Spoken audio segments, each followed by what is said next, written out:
Why do we tell stories? Telling stories is one of the ways we connect to each other. An author's job is to bring people together with their words and into their minds and their imaginations. People from all walks of life are brought together by stories. When a story is told or read, we use our imagination to put ourselves in the characters' lives or their points of view.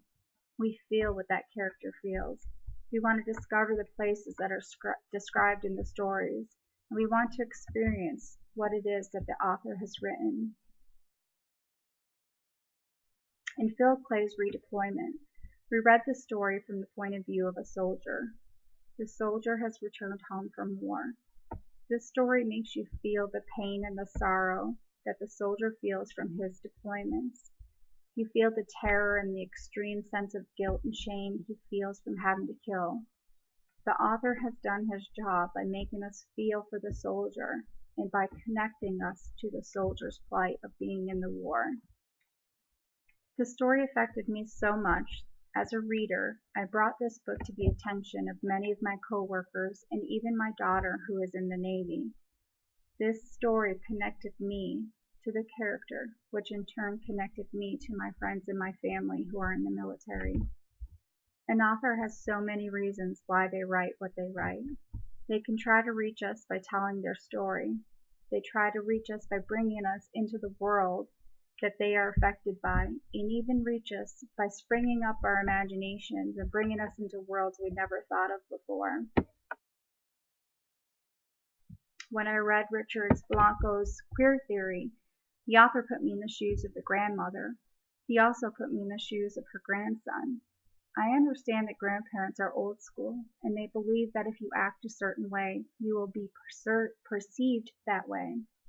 The stigma of being related to a gay person in the older generation's eyes is hard for them to understand. As our generations have grown, we have taught each other more and more tolerance. This story connected me to the grandson in that I felt sorry for him.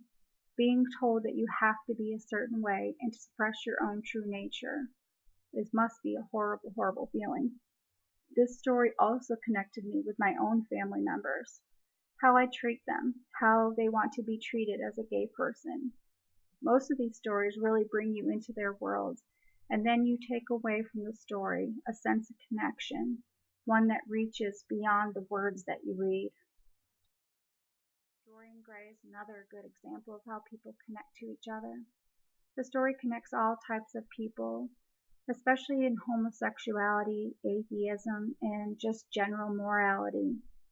They can all be easily influenced by reading and by telling stories. Dorian was connected to Lord Henry Wotton by his influence and by a book that he was given. That book led Dorian down the wrong path. When the author wrote this story, it was not well received.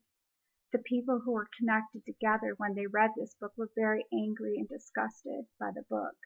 They would not accept the story as it was, and it had to be written several times before they were even allowed to publish it. This connection the stories bring can be good and they can be bad, but nonetheless they bring people together. Stories will always reach someone on a level that can become fanatical, fantastic. Stories like Harry Potter, Twilight, Hunger Games. Those stories have brought millions of people together. And then there's odd, out-of-the-way books that people barely read, but they want to be able to reach out and connect to other people and let them know why this book affected them the way that it did.